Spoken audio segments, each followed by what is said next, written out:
Allah nak ngendikan itu sebenarnya sederhana, tapi maknanya jauh. Afamangkana mu'minang kamangkana fasiko. Saya itu merasakan, saya kemarin 7 hari di Korea. Itu 2006 banyak santri Korea ngaji saya yang pas perainan. Kenapa saya yang diundang? Sebenarnya saya itu nggak diundang. Mereka minta saya ngaji. Beberapa kali sudah ngaji di Indonesia, terus mereka minta sekali-kali Gus ngaji di Korea. Aku ya bilang gini, tapi waktunya terserah aku. Ngatur kiai dosa. Nggih Gus, pokoke terserah jenengan. Mereka mintanya 1 bulan di Ramadan. Bangunnya pondokku kan tutup. Kiai sewa kira. Sakulan Ramadan bisa. Akhirnya saya minta seminggu saja. Uniknya pas setelah saya di Korea. Tahun 2006 tuh Kang Ali Imron itu mereka ngaji saya di Jogja. Delalah saya pas nerangkan ayat ya ayyuhalladzina amanu alaikum anfusakum la yadurrukum man dhalla idza tadaitum. Wahai orang-orang yang beriman, jaga diri kamu secara baik-baik. Setelah kamu menjaga kebaikan kamu, setelah kamu menjaga iman kamu, setelah kamu menjaga konsisten istiqomah kamu, la yadurrukum man dhalla idza tadaitum. Orang sekeliling kamu sesat enggak masalah. Kamu hidup di Jakarta enggak masalah, di Hong Kong enggak masalah, di Thailand enggak masalah. Yang penting kesehatan kamu terjaga. Itu mereka terinspirasi. Itu satu-satunya ayat Gus yang menjadi kita nyaman hidup di Korea. Ustadz-ustadz di sana merasa nyaman. Enggak apa-apa kita dikepung orang ateis, dikepung orang macam-macam. La yadurrukum man dhalla idza tadaitum. Akhirnya dikenang. Nasihat saya itu dikenang. Akhirnya mereka sepakat ngundang saya semua guru-guru terus tak ijazahi itu. Ya sudah, Korea itu bumi ateis. Bumi di sini tuh nangis semua karena lama enggak dipakai sujud. Padahal lakal hamdu mil'us samawati wa mil'ul ardi, bahwa memuji Allah itu harus memenuhi langit dan memenuhi bumi. Nanti kalau orang Korea enggak ada orang Indonesia, bumi ana sing lodang. Jadi didelok malaikat kok dhuwur, ini kok lodang karena enggak ada yang sujud. Tapi baru kayak dikepung TKI 49.000. Dan itu separuh lebih sholat. Sholatnya keren pisan, kadang ning Thailand, kadang ning gone. Karena kalau pas kerja itu waktu sholat disamakan waktu jeda 5 menit ke kamar mandi. Jadi rata-rata sholatnya itu pas di kamar mandi. Lucunya kalau mereka sedang baik nawani gini, apa tak belikan patung juga? Karena pernah ada orang TKI sholat itu dincengin ngisor gitu. Mereka aneh, ada sembahyang kok tanpa patung. Karena tahunya mereka ya namanya sembahyang pakai patung. Jadi betapa mereka nggak kenal sekali sama Islam. Dan itu pertama kenal barokahnya orang-orang Indonesia. 49.000. Nah sekarang udah bikin masjid, udah apa, terus ada yang ngontrak masjid. Jadi masjid itu unik. Kadang lantai 1 gereja, lantai 2 bar, lantai 3 masjid. Jadi saya pernah ngaji bab itu mau ke masjid ngelewati gereja dulu. Dan di masjid gambarnya salib. Karena yang di bawah itu gereja. Lewat situ. Lantai 2 bar. Bar itu lantai 3 masjid. Kadang balikannya masjid dulu, bar. Jadi ya nguji iman betul. Teman saya ada yang cerita, saya pernah Gus mau ke masjid, lantai 2 bar sudah kan masuk setengah. Ke masjid apa di sini aja ya?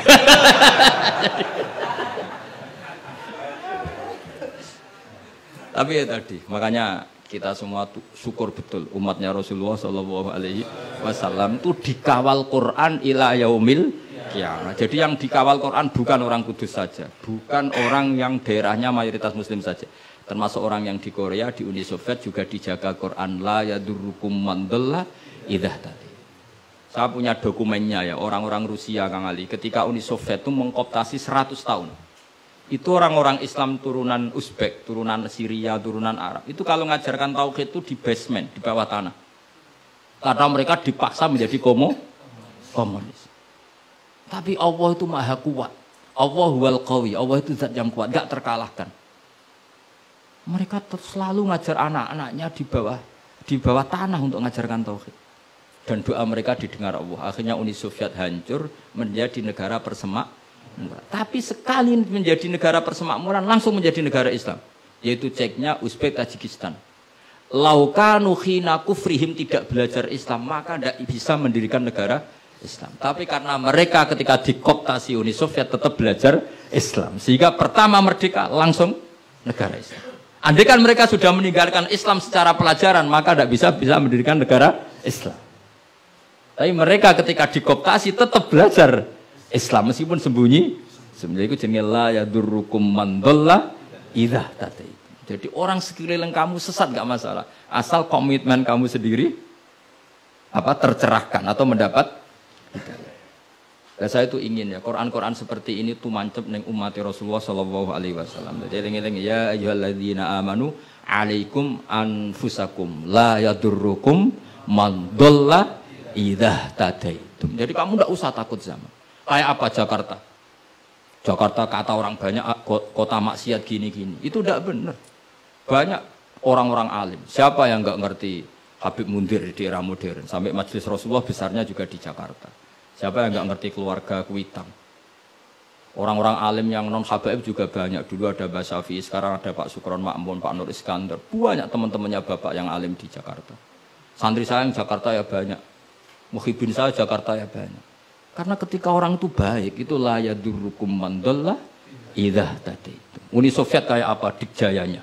Ketika mereka hancur, malah mereka akhirnya yang hancur dan berdiri negara-negara persemakmuran dengan asas napa? Islam. Jadi kowe ora usah kuwatir, wah iki negara Indonesia rusak tauhid kudu dihancurno.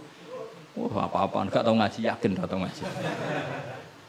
Agama ini akan dijaga Allah ila yaumil qiyamah. Jelas dawuh Nabi la tazalu ta'ifatun min ummati zahirina 'alal haq la yadurruhum man khalafahum.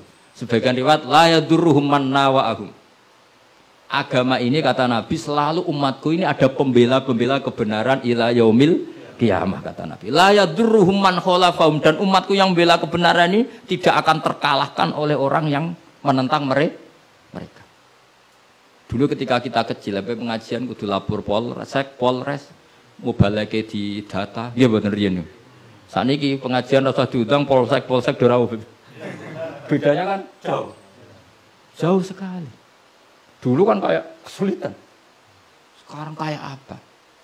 Padahal kualitas ibadah kita mungkin hebat. Udah mungkin mesti hebatnya wong dhisik-dhisik. Tapi agama ini dijaga Allah. Nah cara kiai-kiai sing tasawuf dhisik digawa Imam Ghazali, Syekh Abdul Qadir Jilani. Iku agama mlaku. Berhubung agama diurusi pangeran, saiki digawa mudin ya mlaku. Mergo sing ngurusi pangeran. Cara sing ngurusi manusa agama iki wis tutup. Mergo sing gawa trimo mudin. Tapi berhubung dijaga pangeran, sing gawa rodok-rodok pidol wis tetep mlaku. Jadi Hamdani wis tetep mlaku. Ya memang Allah Ta'ala sudah janji la tazalu ta'ifat. Ini dawai kanjeng Nabi. Dawai kanjeng Nabi tentu semakna dengan wahyu. Karena apa? Wa ma yantiqu 'anil hawa in huwa illa wahyu yuha. Jadi dawai Nabi la tazalu ta'ifatun min ummati zahirina 'alal haq la yadurruhum man khalafahum.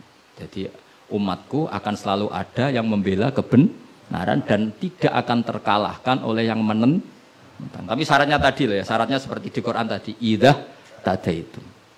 Kalau di Kudus bar bisa rame, tapi nyatanya pengajiannya Ki Saroni ya bisa rame. Artinya kebenaran itu nggak pernah kalah. Coba saya sekarang hitung saja, konser dangdut sama sholatnya Habib Syekh, pendatangnya banyak mana coba? Tetap menang Habib Syekh. Sekarang orang yang di bar sama ngaji Jumat pagi banyak mana? Banyak banget. Artinya kebenaran itu selalu menang.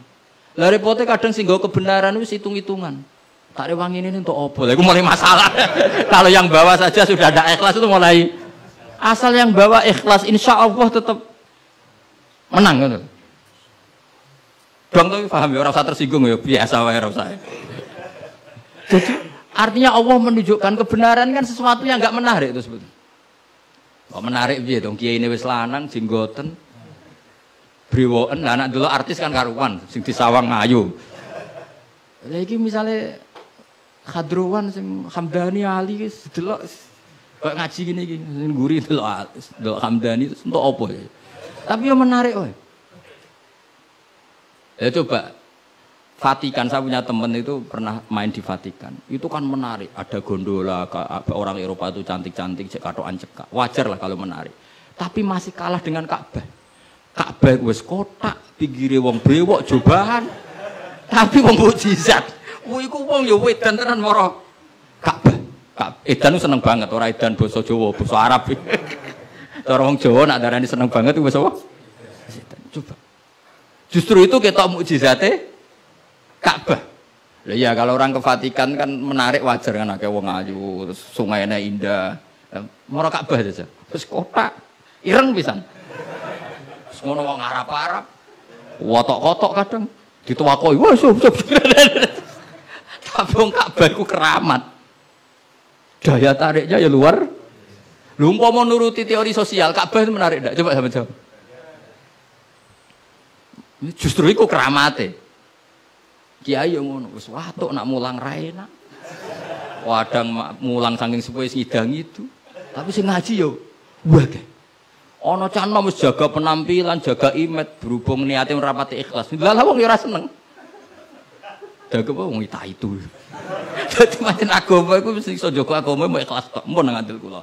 Karena wama umiru illa liya'budu wa mukhlishina lahuddin. Jadi agama ini hanya bisa dijaga oleh apa?